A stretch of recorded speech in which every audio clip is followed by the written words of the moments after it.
টপনা হ্যাঁ কি করো সকাল সকালে? আমি কই না একটা দুঃখের কথা কয় না রিজিকের মালিক কে আল্লাহ।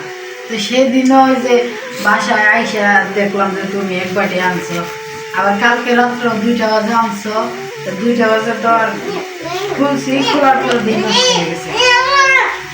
এখন এতগুলো পোলাও আর রোজ একটা ডিম সাথে।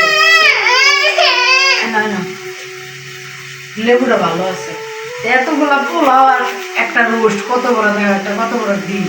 রাত্রে খোলার পরে দেখি পয়সা গেছে। ছোটবেলায় অনেক ছোট যখন ছিলাম আমরা তখন হইলো এই পোলাও আর রোস্ট করার আমরা চোখেই দেখিনি জীবনে। এমনি মা সাদা পোলাও করে তো মুরগি মাংস রান্না দিত, কিন্তু মা রোস্ট করে মা পারতো না। এমন বড় হওয়ার পরে যাও খাওয়া শিখলাম, 2বার এরকম রস খাইলাম, নষ্ট হয়ে গেল গা এতগুলা জিনিস। আল্লাহ তো রিজিকে রাখে নাই, লেগে খাইতে পারি নাই।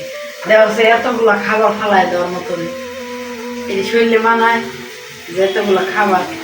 আর নষ্ট হয়েছে কারণ আছে, তোমার দিছিল কয়টা বাজে? দুপুরে। দুপুরে তুমি আইছিল কয়টা বাজে? রাতে 2টায়। তাহলে কয় ঘন্টা হয়েছে? রামছে তো তার আগের দিন রাত্রে। ডিমের ভিতরে মানে এমন বিশ্রী পরিমাণের গন্ধ, যা বলার নাই।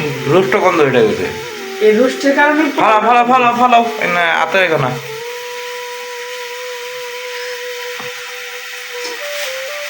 তারপর আরেকটা হলো গরু মাংস আরেক বাটিতে দিছিল, এই বাটিতে। তো এই বাটির গরু মাংসটা একটু ভালো ছিল দেখা আমি কি করছি,